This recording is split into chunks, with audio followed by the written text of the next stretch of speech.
بخاری شریف کی روایت ہے کہ اللہ کے نبی علیہ السلام نے بنی اسرائیل کا ایک واقعہ نقل کیا کہ ایک جریز نامی بڑا اللہ والا تھا، اس کا اپنا ایک عبادت خانہ تھا، لوگ اس میں عبادت کرنے کے لیے آتے تھے۔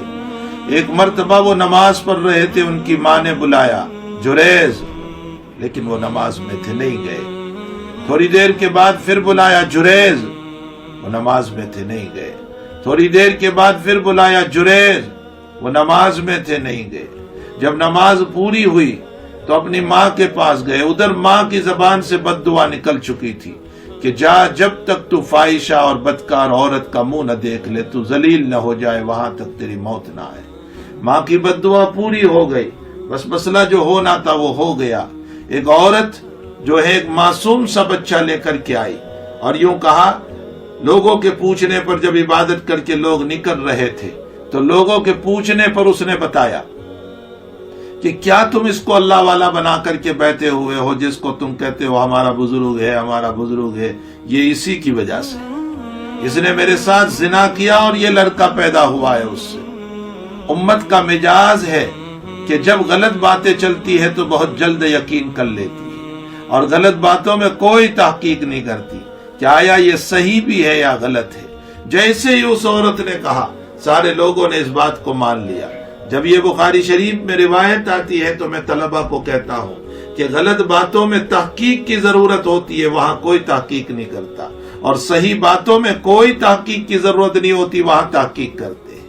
ہم کہتے ہیں کہ یہ آدمی اچھا ہے تو اس پر لوگ کہتے ہیں ہم تحقیق کریں گے کہ اچھا بھی ہے یا نہیں، لیکن ایک آدمی سے متعلق یوں کہا گیا کہ یہ غلط آدمی ہے تو سارے لوگ اسی وقت تسلیم کر لیتے ہیں۔ یہ امت کا عجیب مزاج ہے، صحیح بات میں تحقیق کرتے ہیں اور غلط باتوں میں کوئی تحقیق نہیں کرتا، اور اس کچے کان سے اس کو سنتے رہتے ہیں۔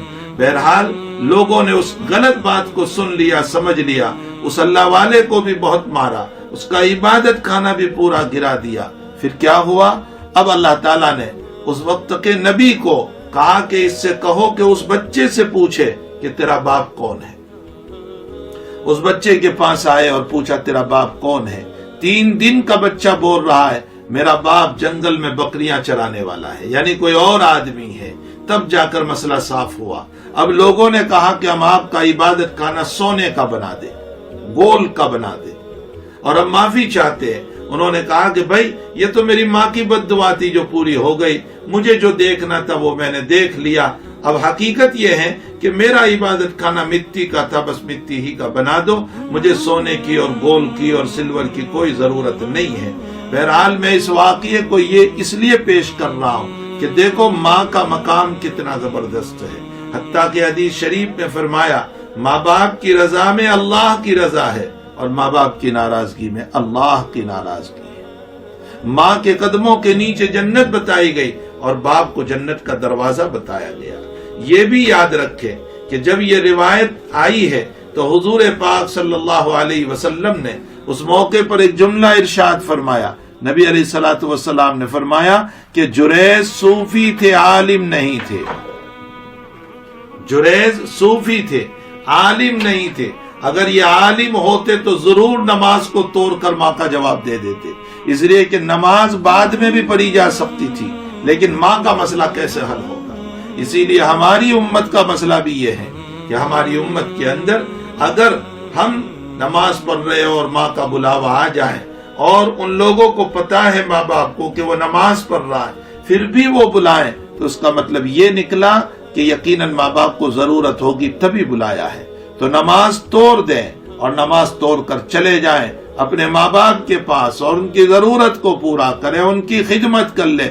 نماز تو بعد میں بھی پڑھی جاتی ہے، پڑھی جا سکتی ہے۔ تو بہرحال میرے بھائیوں، ماں باپ کا مقام بہت اونچا ہے، بہت اونچا ہے۔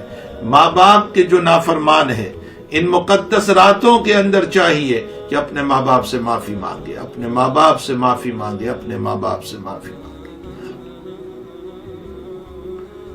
اور اگر ان کا انتقال ہو چکا ہے تو ان کی قبروں پر جائیں، ان کے لیے ایصال ثواب کریں، ان کے نام پر صدقہ کریں، خوب دعائیں کریں ان کے لیے تاکہ وہ راضی ہو جائیں، وہ خوش ہو جائیں، وہ راضی اور خوش ہو جائیں، ان کے لیے دعائیں کریں اور ان کے نام پر صدقہ کریں، ان کے لیے ایصال ثواب کریں۔